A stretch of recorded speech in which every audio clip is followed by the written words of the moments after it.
as I speak, I'm ripping raffle tickets. One of the things that I've always kind of quite liked, and particularly bemused people in a museum in Gothenburg, is giving things away. And I've always liked a raffle. There's always something quite nice about a raffle. And so, kind of when I talk to people, I always kind of say, would you give us some art? And could you give some art away? Or give something away? Or so, you've been given a ticket. So, kind of quite nice if you go away with a bit of art or a book or something. My name's Trevor Pitt. I'm going to talk a little bit about kind of setting the tone. So I was asked to do an in-conversation event with the people who've been involved in the allotment project. And I'm going to talk to Craig and Charlie and Dan in a short while and find out about that, the project and how the project was set up. And then people who are involved in the project will then talk to us and tell us about their ideas and what they were doing and what they were trying to achieve. But it all kind of started with a project called Anti-Curate last year, where we kind of kicked the open exhibition right up the arse and kind of said, this is quite a boring format, isn't it? Let's see what we can do with it. And we invited all sorts of different people to curate a show from this open. In fact, Holly's here. You curated a show, didn't you, Holly? I don't know if there was anyone else in the room who did.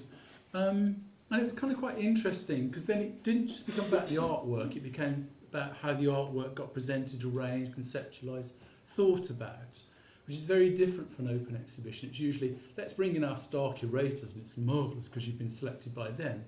And so somehow it becomes about star curators, and that is a bit boring as well. So we did that, and we're going to do another one next year. And so allotments kind of fell out of that. But part of that, what I'm talking about, I invited people to respond to the question, what does the word curate mean to you? And we had 70 responses. And so I just wanted to pull out a few, just to kind of start thinking about it. And Jason Bowman, who's always very succinct, just kind of went, curate means care. And I kind of think that's interesting in terms of the plot holders, because plot holding, looking after a garden, looking after something, is usually about caring for that. And Graham P., I've kind of left this up, and I don't know whether some of you read some of the questions, and he just couldn't make up his mind. And I kind of thought, it's interesting you ask that question. Even one person can't come to an answer about what it might be, but basically he's saying, don't ask me, even though he curates and manages exhibitions. Ian Banks, who's is an architect, I guess put it into some kind of word thing. So again, I kind of like wanted to throw these up, because they're all about, like, there's multiple ways of thinking about what that might be. And an artist, Paul Newman, many of you may know, sent me a mind map of this is how he thinks about curating. So the first kind of things I want to look about, there's multiple versions of even one person come up with a million different ways of what curating might or might not mean. And then a curator from Craftspace, who did a show here recently, kind of started thinking about it as actions, about things, about verbs, researching, learning, displaying, managing. So it thinks about curating as a very active process. And because it's Emma Dacker, probably a very organised process.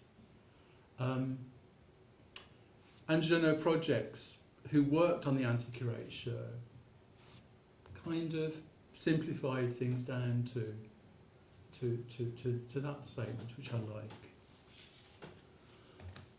Again, Deirdre Figueiredo, who managed an organisation, start to think again about it as a process. Because people who manage organisations are thinking about processes, whereas artists might think about curating kind of differently. And Gavin Wade, which is very Gavin Wade, there's two that are quite poetic, and so Gavin's is quite poetic in as much as, you know, he sees his role as both artist and curator, and therefore, you know, this reciprocal arrangement between the two, but also kind of, as I said, you'd expect him to have a poetic response. And the one that I really liked is Ellie carpenter who curated me and I've worked with, and she's at Goldsmiths. She has a very organic, open approach to curating, and I kind of thought this led us nicely into allotment.